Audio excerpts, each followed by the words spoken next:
Eu ia falar da introdução da área da psicologia social, mas acho que não precisa, né? Que é o objetivo a sociedade e o indivíduo nela, não só a sociedade, né? Acho que tá todo mundo já cansado de saber o que é psicologia social. É aí que tem as variantes depois, né? Psicologia social psicológica e a social sociológica, né? E tem a crítica que a gente ainda vai ver, mas não vai cair na prova. Tem muita coisa. Vai cair na prova? Não vai cair na então próxima. Tá. Então deixa.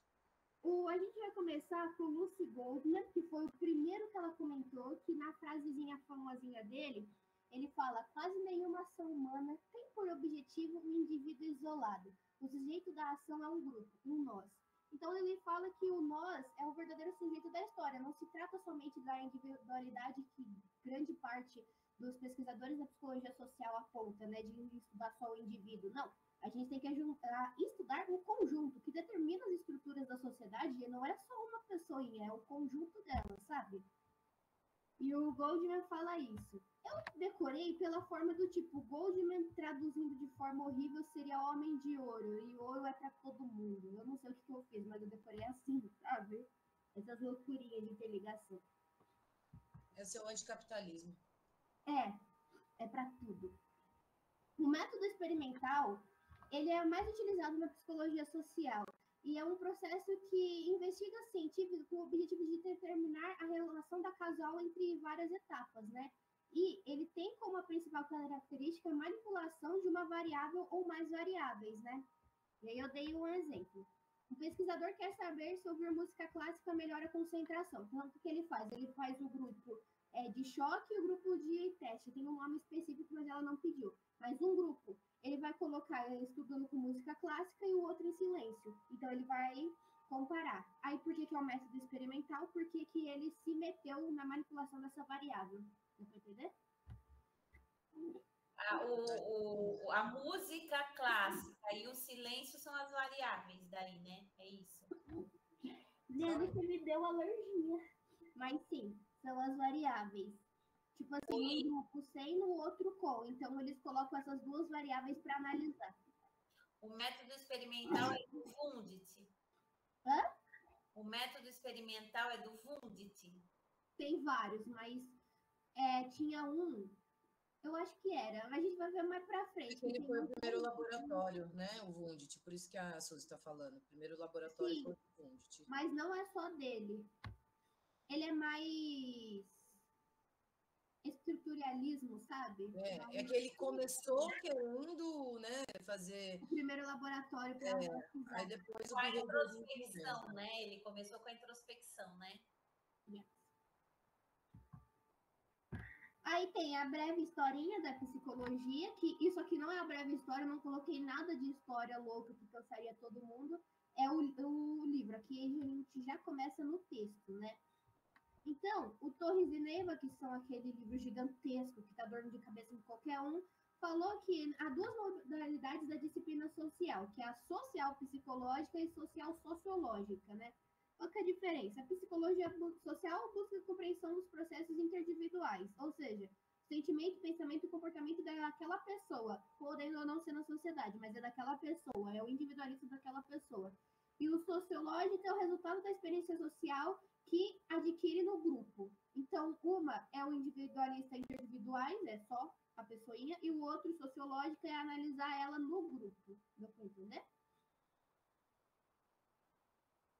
Aí, mas você psicologia... Ô, Isa, explica para mim, a psicologia não é social e essas suscitadas na presença do outro? Oi? Não ouvi. Você falou que a psicologia... Dá para você repetir de novo? Repetir de novo é bom, né? Dá para você repetir? O Torres e Neiva, a gente tem a definição já pré-definida do que é psicologia social, que a gente vai estudar o indivíduo em sociedade, mas o principal foco é o indivíduo, certo?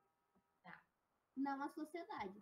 O Torres e Neiva, ele falou, tá, mas existem duas variáveis, que é a psicologia social e a social sociológica. Da própria psicologia social, vocês têm que entender que é uma única coisa que divide em dois campos, tipo duas ramificações, sabe? Na social é o indivíduo, é individualista, basicamente. A gente vai estudar o indivíduo naquilo, os sentimentos, o comportamento, o que ele pensa, como ele age, o indivíduo. Social, o indivíduo. E sociológica, para o Torres e Neiva, é o grupo, o indivíduo no grupo, né? A experiência social que ele vai adquirindo. Deu para entender?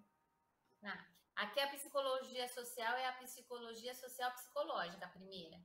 É isso? É. Tá. E essas duas são sociais. O que difere é que uma é de uma única coisa específica e o outro como aquela pessoa reagiu ao grupo. É só essa diferença. Agora, depois. Tá certo. Obrigada.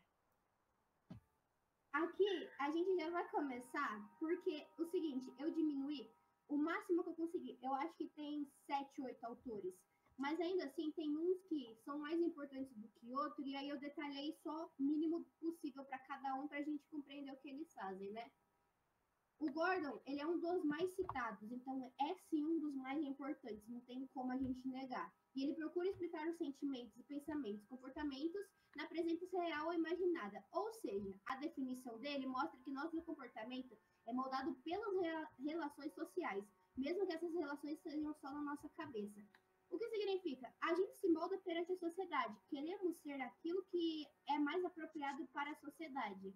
E aí sempre tem, eu sempre me visto de gótica, né? Nos primeiros momentos que eu me vestia de gótica, só de preto e maquiagem, ficava uma vozinha, será que as pessoas vão olhar? Será que vão criticar? Será que isso? Será que aquilo? É isso que o Albert fala, sabe? Que a gente vai se moldar naquela sociedade. Deu pra entender? Uhum. O Spencer, ele é citado, mas assim, ele tá ali. Ele tem importância, tá ali. Ele que realmente introduziu a psicologia, só que ele só é citado como o mais importante. Só que tem umas 3 citações acaba. Eu coloquei ele porque realmente introduziu a teoria evolucionista, então ele é para a gente falar, né? Ele defendia que a lei geral da evolução se aplica não somente à evolução biológica, mas também em outras disciplinas, né? E ele que lançou a principal obra, Princípios da Psicologia. Então, uma dessas ela vai pedir, que é o, se for para pedir Spencer, Princípio da Psicologia. Foi ele quem meio que colocou essa psicologia social um pouquinho no mundo, né? Mas não foi só ele, como a gente vai ver nos outros autores. O Wundt criou o laboratório, acho que todo mundo já sabe, né? Mas não, peraí, mas volta. Ah. Achei muito rápido o Spencer. O Spencer, ele defendia que a lei geral da evolução se aplica não somente à evolução, ele se aplica a todas as disciplinas. Então, sabe aquela lei que, o mais forte sobrevive, a evolução não sei o que tem, se aplica na vivência e tudo mais? O Spencer, ele é o descendente de... Ele é meio que discípulo do Darwin, né? Só que ele que fala... só que ele fala assim, não se aplica somente a isso. Tem outros não só na biologia, né? Na questão social também, né? Quem mais se adapta socialmente é o mais forte também. É isso. Beleza. O Wundt, ele que fundou o laboratório, que foi o marco da psicologia científica, que foi o marco da evolução que a gente conhece hoje como psicologia, foi graças a esse carinha, né? E graças a ele que a gente está estudando essas coisas. Obrigada. Mas ele buscava comprovar que a psicologia científica deveria ser considerada uma ciência natural. Por quê? Porque antes desse carinha existir, não existia psicologia, era medicina. Se você era louco, você era tratado por médico. Mas o que é uma pessoa louca? Não importa. Foi ele que falou, não, realmente, devemos estudar como uma ciência natural, sabe? E ele falava que era o estudo dos processos mentais básicos sob a investigação rigorosa da autopercepção e controle dos fenômenos. Então, tipo assim, não é pra gente categorizar tudo numa única coisa e esperar que aquela coisa se resolva. Ele falou, não, devemos estudar o indivíduo, a percepção, o que está acontecendo com ele, sabe? Uhum. O Durkheim é o social funcionalista. Ele defende que a sociedade é um sistema bem complexo. Ele acreditava que a sociedade é um corpo organizado, onde cada parte tem uma função específica. Ou seja, é um organismo vivo, sabe? Que cada um adquire uma parte do organismo e não tem uma peça. Se uma peça faltar, não vai funcionar. Vai ser um organismo próprio, sabe? Cada peça é importante para Durkheim. Deu para entender? Não, volta. Olha lá, Aqui deixa eu ver se eu entendi. Aqui ele fala que cada pessoa é uma pessoa e sem essa pessoa falta um pedaço, é isso? Sim, a sociedade é um organismo vivo e a gente tem que estudar a sociedade. Eu acho que é se apegar a essa última frase aí dele, sabe? Durkheim via a sociedade como um organismo vivo, complexo, interdependente, com funções bem definidas. Pensem o seguinte. É um todo, né? Você não vai estudar só o indivíduo quando o que afeta o indivíduo pode ser o fator externo. E o que é esse fator externo? É a sociedade que ele vive, o ambiente. O ambiente nada mais é a sociedade. Então, o indivíduo por si só, ele não vai se moldar somente sozinho, criar problemas sozinho. Vai ter um fator externo e é esse organismo que gira em torno, sabe? Entendi. A gente faz parte disso, do organismo, né? Tá. O Tarde fala que Durkheim está totalmente errado. Ele fala, não, você está errado e acabou. E ele defendia que a vida social tem como mecanismo básico a imitação. Ou seja, desse modo, qualquer produção individual, surgida sob a forma de uma invenção ou descoberta, propaga-se na vida social por meio da imitação uniformizada. Ele fala basicamente que nós, seres humanos, estamos fadados a copiar outros seres humanos para a gente começar a evoluir, sabe? E ele não fala o que é essa sociedade, ele fala, não, Durkheim, a gente não tem que falar o que é, a gente tem que falar onde é, quando é, quem são, quem que faz parte disso, sabe? Durkheim, ele fala organismo vivo como uma sociedade, cada um sendo um complemento dela. Gabriel Tarde fala, não, cada um é uma cópia um do outro. Tem até uma coisa engraçada que fala que nada se cria, tudo se copia. O Gabriel Tarde é isso, sabe? O Gustavo Le Bon, ele é citado, mas é aquele citado não citado, que ele argumenta que em uma multidão o comportamento dos indivíduos sofre modificações, sendo mais impulsivo, irracional e propenso à sugestão. Ou seja, aqui começa a teoria de manipulação que depois Levi vai trazer com mais força, sabe? Mas basicamente o comportamento do indivíduo vai se moldar dependendo da multidão que ele tá, sabe? Tá. O indivíduo se molda de acordo com a multidão. Oi? E nem uma torcida uniformizada. É exatamente esse exemplo. O Freud, ele considera que a psicologia social faz parte da psicologia do indivíduo e não da sociologia, né? Lógica, no caso. E como tal, deve ocupar-se do indivíduo em outras expressões das relações com a influência.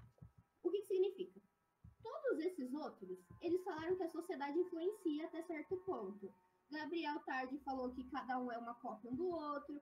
Durkheim falou que é um organismo vivo.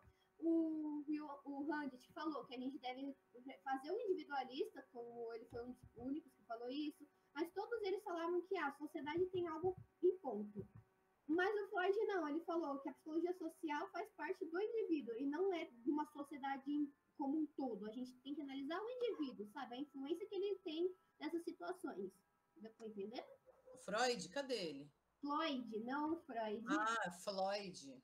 Ah. Quase igual, quase Freud, quase. Então, Floyd fala que é o indivíduo que molda a sociedade, não a sociedade que molda o indivíduo.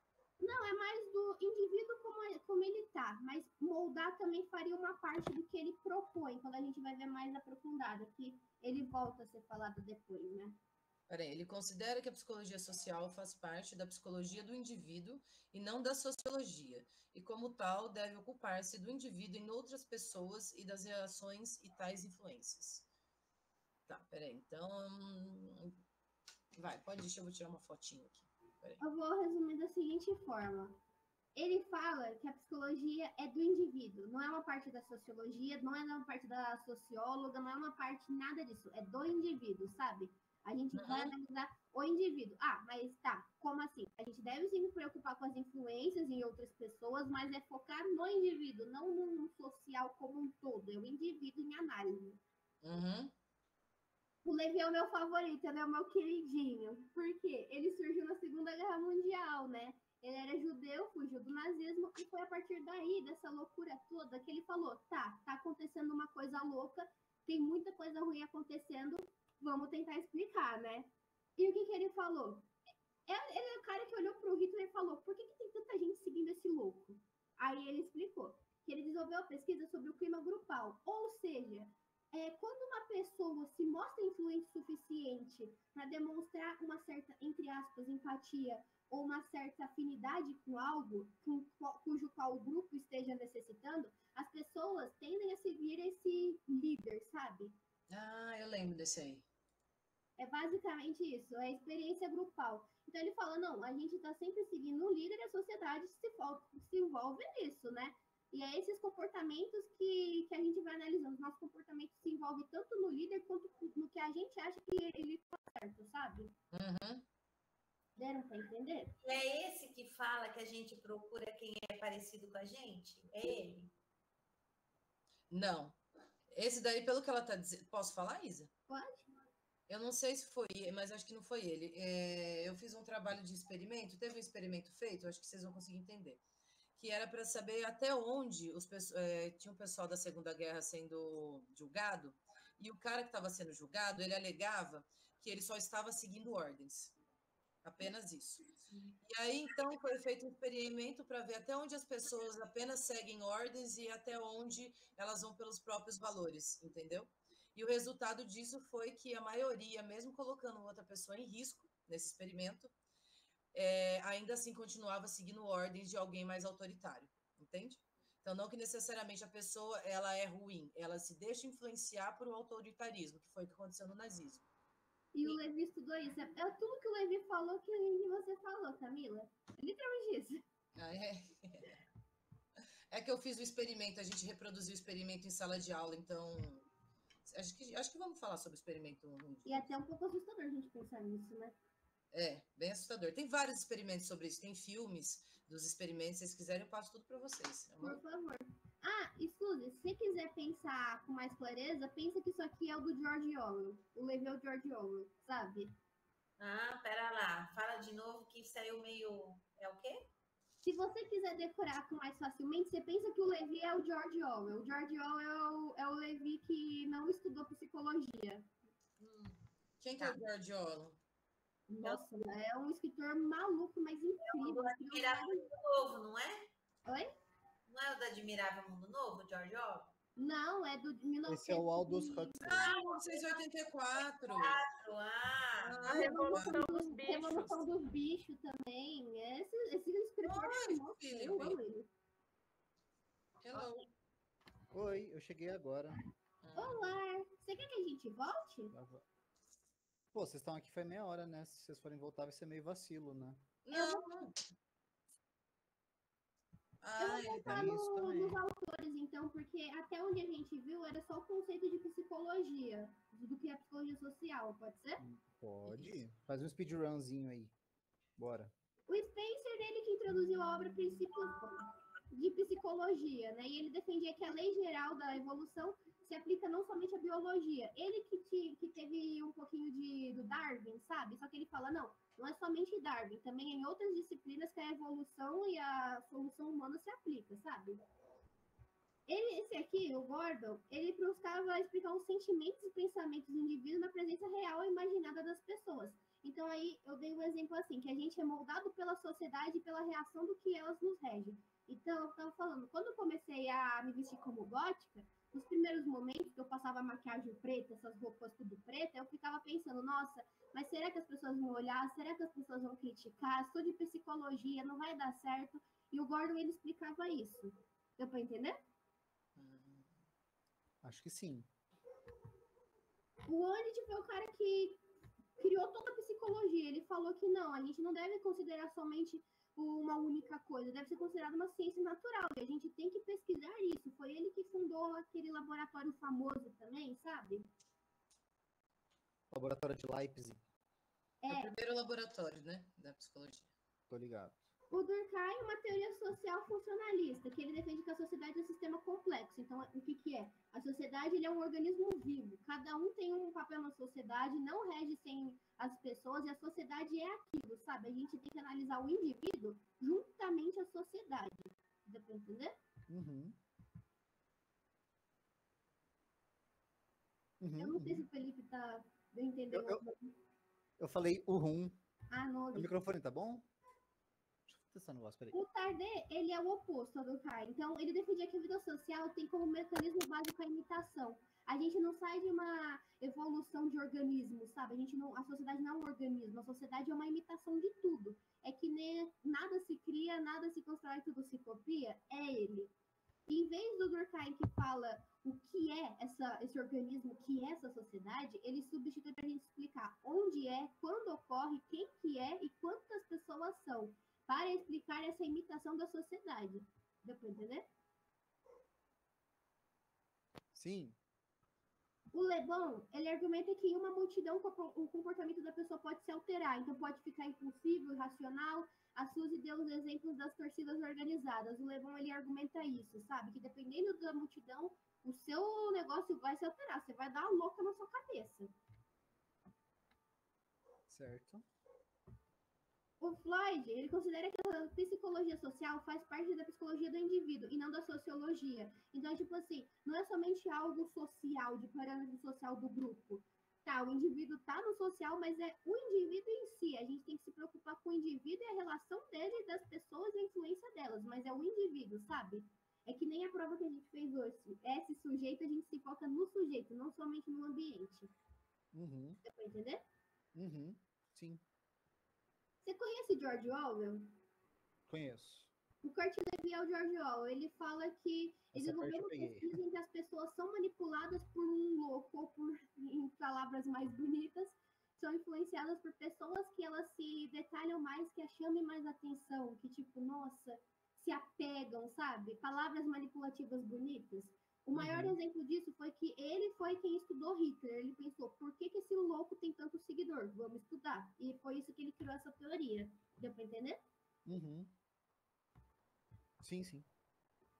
Aqui, a gente já para de sair do texto, vamos entrar no slide 2. E é como conhecemos as pessoas pelas quais interagimos. E os indivíduos utilizam esquemas sociais. O que são esses esquemas sociais?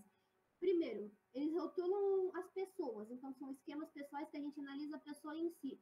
Quando a gente vê uma pessoa com uma cara séria, a gente vai pensar, nossa, aquela pessoa é brava, aquela pessoa é triste, cara fechada, cara de bunda, que nem falam, né?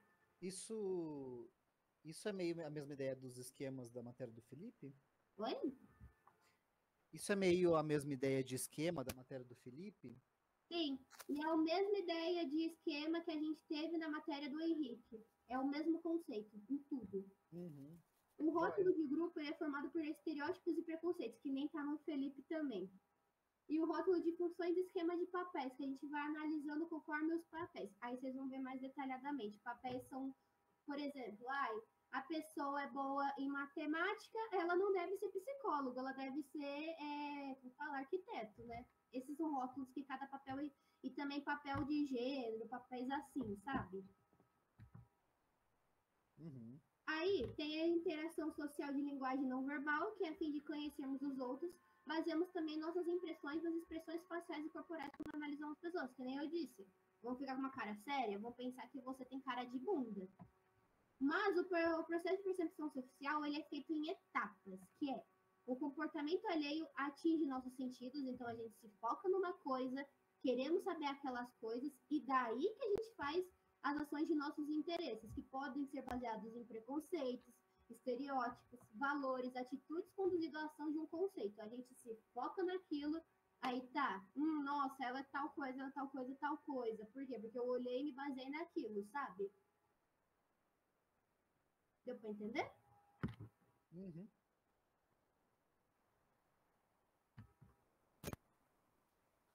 E aqui a gente vai começar o slide 3.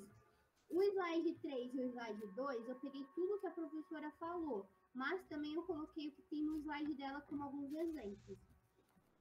Aí que tá, a intenção da psicologia social é a compreensão do comportamento das pessoas interagindo com outras. Isso aqui já tá claro.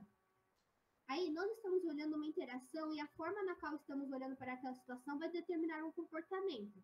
Exemplo, quando olhamos para um grupo unido, em que todos se respeitam mutuamente, consequentemente acabamos por querer fazer parte do grupo por ter uma visão positiva dele, sabe? Então é normal a gente ter essa visão e querer fazer parte de algo, e a nossa predisposição do que vamos ver determinar como que vamos reagir àquele grupo, né? É uma identificação, né? A gente escolhe os grupos por identificação. É. E aqui temos a profecia autorrealizadora, que até a professora fez aquela brincadeira que é do coach, sabe?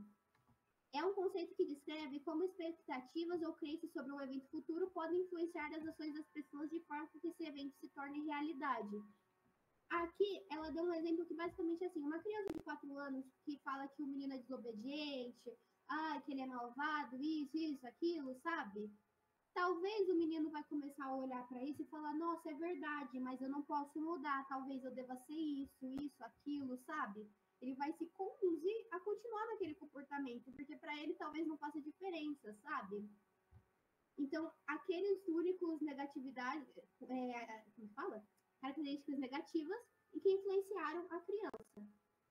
Isso é diferente de quando você apoia a criança em aspectos positivos, sendo os opostos de criticar e desobedecer. Vai chegar um momento que a criança não vai mais se importar com o que você está dizendo e vai seguir isso. Isso que é uma profecia autorrealizadora, sabe? Colocando na sua cabeça que você é tão aquilo que se realiza. Ô, Isa, posso fazer uma pergunta? Ah, Tipo, nesse caso seria, sei lá, a interação do pai com o filho, né? Dos pais com o filho. Por que isso entra na psicologia social? Não teriam que ser grupos maiores? Ou só de ter uma interação entre duas pessoas já configura um campo de estudo para psicologia já social? configura o campo social. O campo social, ele é muito amplo, né? Ele é pai de outros campos, como a psicologia sócio-histórica, psicologia, a própria clínica, ele que é o pai. Então, quando a gente fala de psicologia social, a gente tem que analisar o indivíduo com o indivíduo e pode ser com a sociedade também.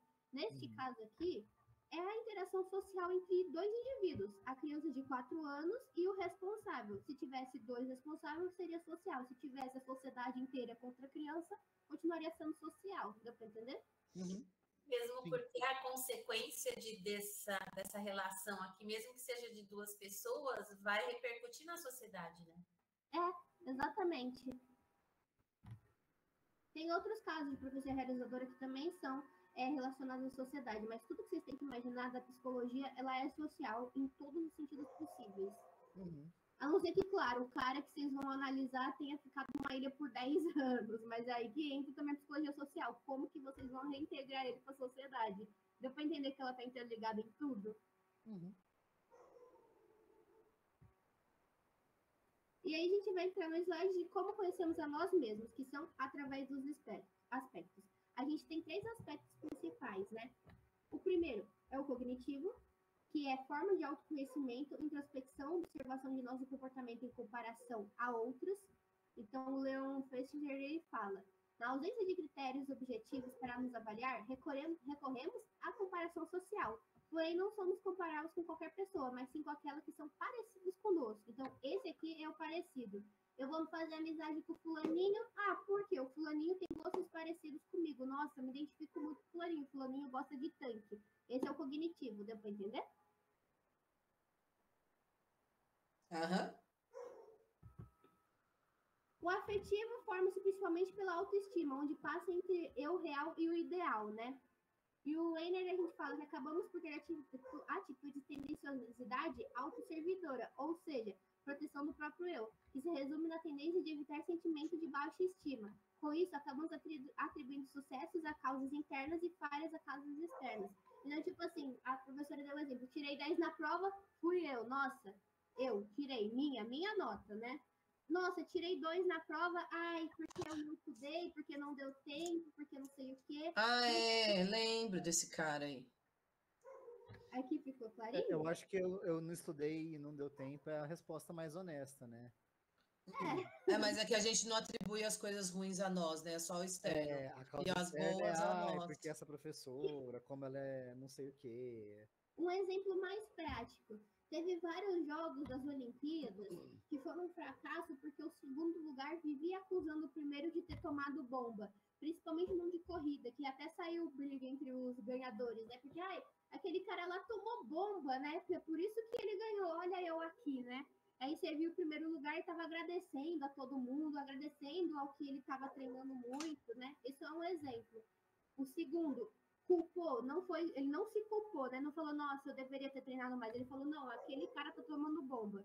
E o primeiro que venceu falou, nossa, o meu treinamento deu certo, eu deveria continuar, agradeço a todo mundo que me apoiou, sabe? Esse é o afetivo. Nas Olimpíadas rolou até aquele caso com a mulher que foi acusada de Oi? ser trans e no fim ela não era, né? Um outro aspecto positivo, eu só não ganharia dela, não ganhei dela porque ela é trans. É esse conceito, a gente não tende a se culpar por nada. Uhum. E no fim nem era, né? Isso que é mais engraçado. Então, aí, o comportamental a gente se divide em dois tipos, mas são bem fáceis de explicar. A tendência de nos apresentarmos de forma favorável, ou seja, refere-se a como amigos, como agimos ou reagimos com base nos nossos sentimentos, pensamentos ou estímulos sociais. Aí que tá os dois tipos para explicar melhor. Comparação para baixo, a gente pensa, nossa, eu tô na bosta, mas o fulano tá pior que eu. E ficamos bem com isso. Ah, é, né? Puta merda. E o comparação para cima é tipo assim, eu quero ser professora. E eu vejo o professor Felipe, eu acho ele um professor maravilhoso. Não sei vocês, mas, meu Deus, ele é um professor maravilhoso para mim. E eu quero ser como ele e até melhor como profissional do que ele. Então, isso é uma comparação para cima. Eu estou vendo uma pessoa que está no nível mais alto do que eu, de habilidade mais alta, e eu quero superar ela. No baixo, não. Eu penso, eu fui mal, mas teve gente que foi pior que eu, sabe? Não tô tão na merda assim. Deu Uhum. pra entender? Sim. E aqui a gente acaba. Mas, como o Felipe entrou agora, deixa o meu bebê, por favor. Como o Felipe entrou agora, se quiser eu posso voltar, Fê. E aí a gente vai tirando a Não, dúvida também. eu consegui pegar o bonde andando aqui, deu tudo certo. Ô, Isa, Eu? só a gente estava conversando pelo celular, por mensagem. Você falou para mim que aquele negócio de poder de influência estava com qual pensador? Poder de influência é tanto o Le Bon quanto o Levi. O Levi fala da influência em grupos. Então tem o cara que está sendo maior influência, que é o líder, e tem os seguidores. Os seguidores seguem o líder. Ah, peraí, o que foi? Desculpa. Deu para compreender? O poder de influência é do Levi. É. E é ele que pôs aquelas categorias lá de recompensa, punição. Olha, eu tava revendo tudo que quando você falou isso, eu fiquei muito preocupada. E eu te juro que em tudo que eu peguei da professora não tava isso. Eu acho que isso é do segundo. Mas posso estar errado. Será? Porque a Camila estava perguntando, inclusive, ela falou, mas qual que é a diferença? Porque tem uns três lá que são parecidos: o conhecimento, a referência e tem um outro. E o quê? Tem um outro também, conhecimento, a referência, e tem um outro que eu não lembro agora. Ela falou, mas não é dessa moça aqui, ó. Do último que ela passou? Da Laine? Não, não foi, já faz um tempo já. Gente, eu não peguei, agora estou preocupada. Ó, eu E eu acho peguei tudo com base no que ela tá no telefone, mas ela até perguntou para a professora, ela falou assim, mas e como que a gente vai diferenciar? Aí a Vivi falou, não, é que um caso pode ter mais que um. Ai, eu lembro disso. Você lembra, né? Eu lembro. Eu acho que eu esqueci com certeza de colocar. Ô, gente, desculpa, é eu que perguntei para a professora? Foi. Você lembra que ela falou, ela estava dando exemplo, porque tem aquele poder de influência de recompensa, de ação e castigo, ok? Esses dois, a tendência não é a pessoa. Ah, tá, lembrei. Ela falou assim: não vou beber porque vou sair e pegar a Blitz. Então, não vou beber. Aí ela deu uma referência de como é que chama? Autoridade, né? Isso. Aí eu falei assim, tá, não vou sair, porque se beber logo, terei uma punição. Aí Isso ela aí é falou, dos não pode. tipos de influência, né? Isso é dos tipos de influência. Mas vai cair isso daí? Nossa, eu achei tão Tipo. tão arrotado essa Tão matéria. abrangente, é um negócio muito amplo, né? Tipo, ela não conseguiu É porque explicar direito. um esbarra no outro, né? O que eu tinha notado disso, e eu ignorei essa parte porque eu pensei que ela ia dar depois, foi porque ela deu tão rasa que eu falei, tá, não vai cair, ela vai pedir os pensadores, porque eram os pensadores que ela tava pegando mais firme, né? né? Não, Tava relaxa no- aí, você não precisa se justificar. A gente só veio com a Não, dúvida. com certeza Tá não. tudo certo. Deixa eu ver se eu acho aqui. É Vou que a hora que a nem- gente estava conversando, você falou tinha a ver com pensador. Eu acho que foi o negócio do fracasso e Uhum. do. Eu pensei que você tava falando do Levi. Deixa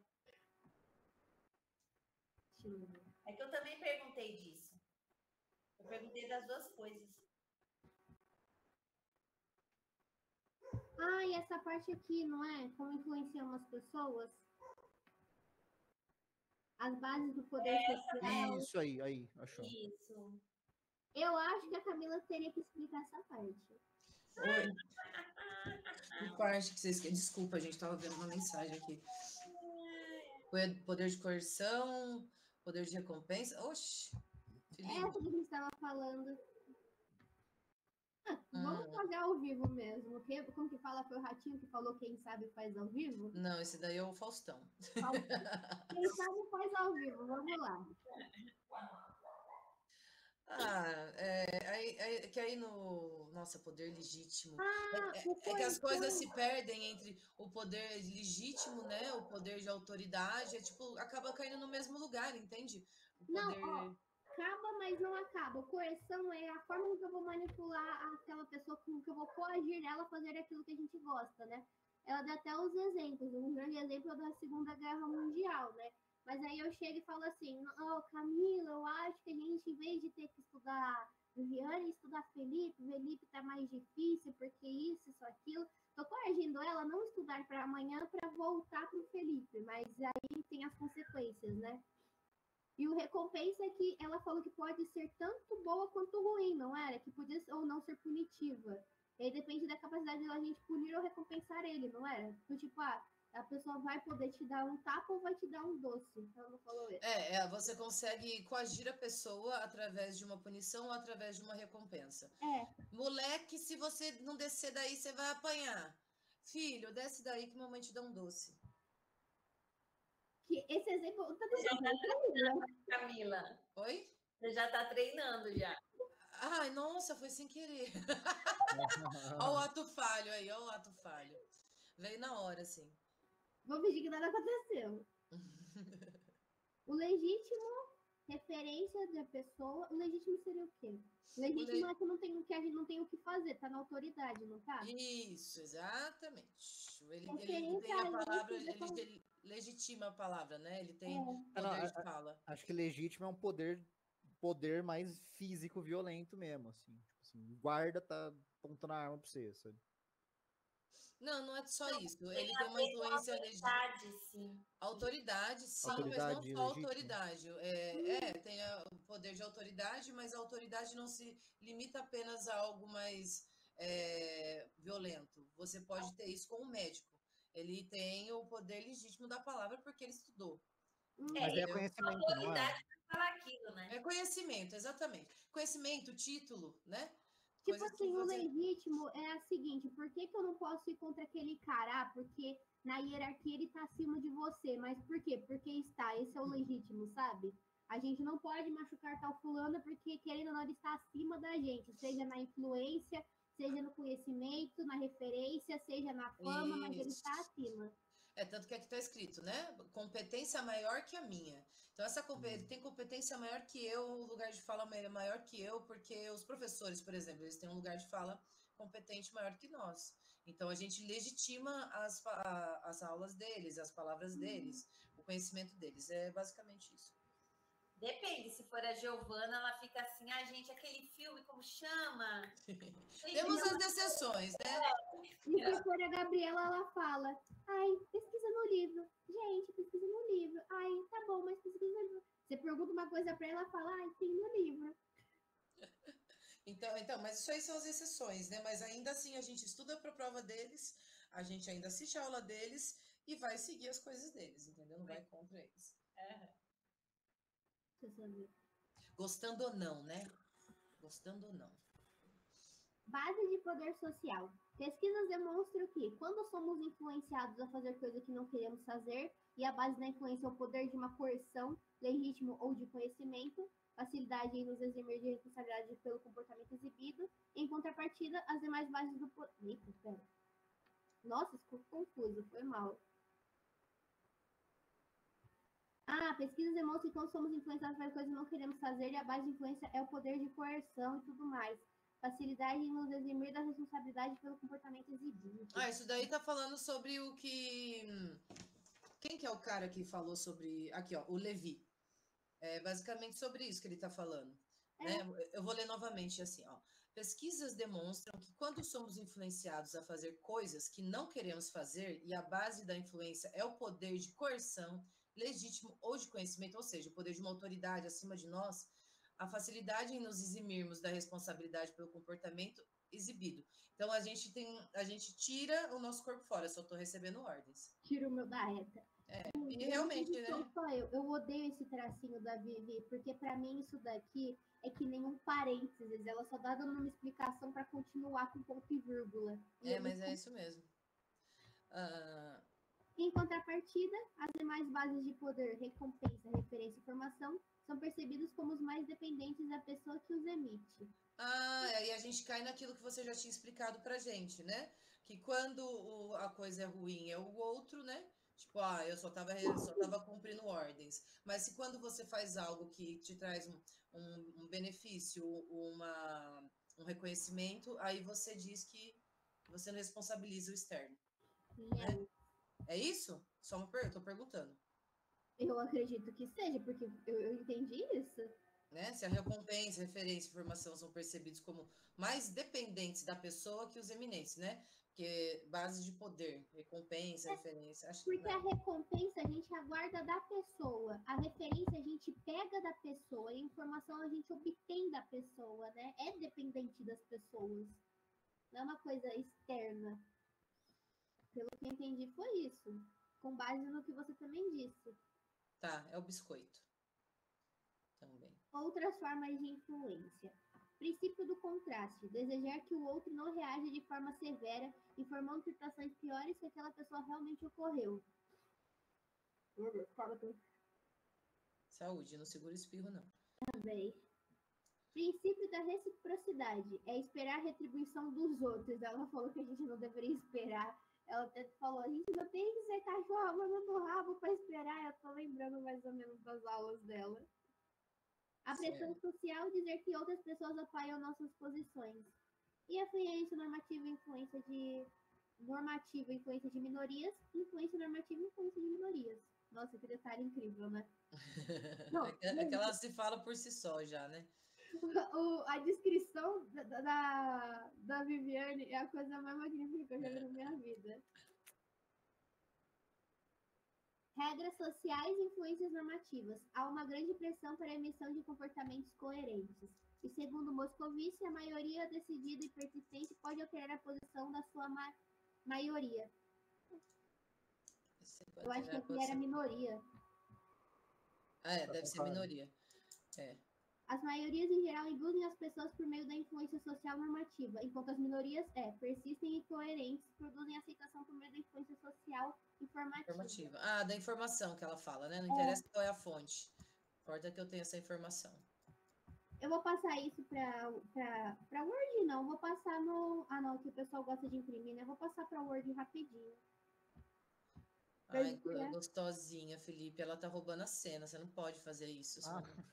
Gostosa, linda. Ela usa meinha, gente. As meinhas brancas dela. As meias. Bonitinha. Tem 3? Duas gostosas. A terceira gostosa sou eu. Não, amor, é a sua mulher. Desculpa. Oi, Isa. Não se preocupa em passar isso no Word, não. Tem certeza? Você vai descansar. A prova é amanhã já. Que descansar o quê? Dá É o que eu acho. Tá? Amanhã cedo estarei lá madrugando. Tô chegando todo dia 6h30 na faculdade. Nossa, Camila, por quê? Doente mesmo. Louca. Hoje nem rendi no estudo. Tô 6h30. Tô acordando 5 horas. Louca. Eu sei. Mas enfim, vamos lá. Aí teria que rever mais alguma coisa? É esse amanhã cedo, 7 horas, tá lá, né, Ibi? Tô. Revisão zona. É isso? Que bom que é só isso, graças a Deus. E olha que eu tava falando com a Suzy que eu tava com medo, porque esse foi o resumo mais curto que eu já fiz na minha vida. 5 páginas. Mas só que, meu bem, não tinha mais o que falar, entendeu? Porque é um monte de coisa igual. Eu acho que a única coisa que tem de diferente aí é falar dos autores, entende? Saber os autores. Isso E, aí que a gente tem que dar uma focada maior. O resto é mais sabe? intuitivo, mas só se lembrar de uns exemplos assim, e aí vai, né? Inclusive, se vocês forem imprimir e tiver que escolher entre um e outro, eu recomendaria vocês imprimirem o slide mesmo, porque o slide está bem mais resumido do que Os- a folhinha. Ah, tá. Bom, eu vou roubar de você mesmo, na hora que você estiver lá, amanhã. O que você tiver impresso, eu vou Eu vou ver. imprimir os dois por isso. Ah, então beleza. É isso aí. Vou lá chupinhar de você, fazer revisão. Eu tô amando, tá sendo muito bom para mim, sabe? Essas revisões, tanto aqui quanto na sala. Tá bem legal. Também tô Obrigada, gostando, gata. já, a gente Obrigadão. já vai auxiliando uns aos outros, porque, meu Deus, é muita coisa. Hoje a galera tava bem exausta, eu percebi isso, que até tava mais silencioso o corredor, tanto que a sala agora hoje aqui tá mais vazia, né? Gente, eu cheguei em Uhum. casa, eu tinha que passar, eu tinha psicossocial já, graças a Deus, pré-feito, né? Só que eu cheguei em casa e falei, tá, tenho que fazer. Eu deitei na cama pra pegar meu notebook, eu dormi. Nossa, judiação. Eu só fui acordar depois que eu percebi.